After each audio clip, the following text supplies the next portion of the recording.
Right now, an award-winning documentary is streaming online focused on a Minneapolis high school football team and its coaching squad of police officers. The doc takes place while the team was facing both the COVID-19 pandemic and months of unrest. It's called Force of Blue, and today we're chatting with its producer and director, Jeff Williams. Thanks so much for being here. Thank you.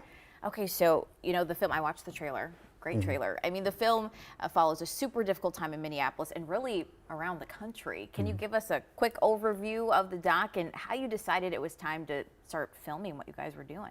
So in 2020, I followed the Minneapolis North High School football team, and this was months after George Floyd's death. And I decided this would be a good time to do a story about them. Now, they had been in the news in 2016. They won a state title. So people have known about their story and being coached by Charles Adams, who was a Minneapolis police officer at the time.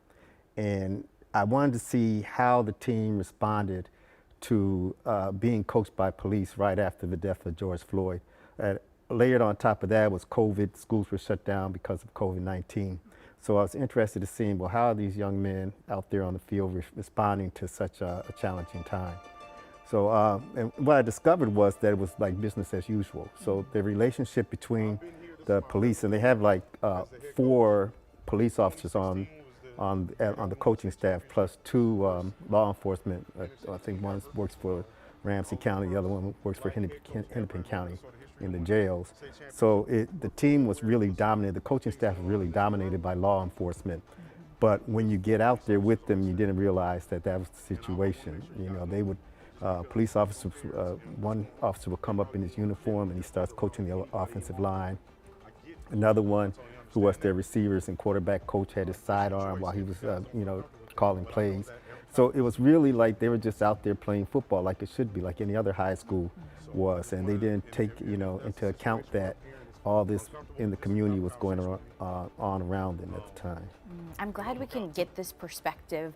I watched the trailer, of course, and I know that you're capturing brotherhood, you're capturing trust. Yeah. So I'm really glad that we can get that perspective from such young men and the men they look up to. What are you hoping that people take away from this documentary?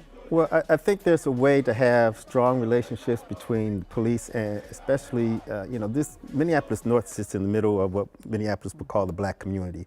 And the team at the time was predominantly African American. So there can be connections made between the African American community and police that are positive if they do it in a way that is engaging for both the police and the community. So coaching football, these were, officers who loved football. They all played football, high school football, some college football. It was just like, we are football coaches because we love football, and you are football players, and that's what was the dynamic on the team. It wasn't this, dogmatic police officer and, student type thing. It was more of, okay, you're football players, we're football coaches, let's go get on the field and let's do this. And I think that could translate throughout the community if police find interest, that things that interest them, and then they bring that out to community and teach and work with the community in that aspect. Absolutely. Thank you so much for previewing this documentary. I know you can get it on Amazon Prime, right? Amazon and Tubi. Yeah. Perfect. And you're going to be at Cannes. Yeah, so Festival, we're right? taking this to Cannes, Pan-African Film Festival in Cannes in October, end of October. So big congratulations. Looking forward to that. Thank you. Thank you for that. Watch if you can. We'll have more details at KARE11.com/noon.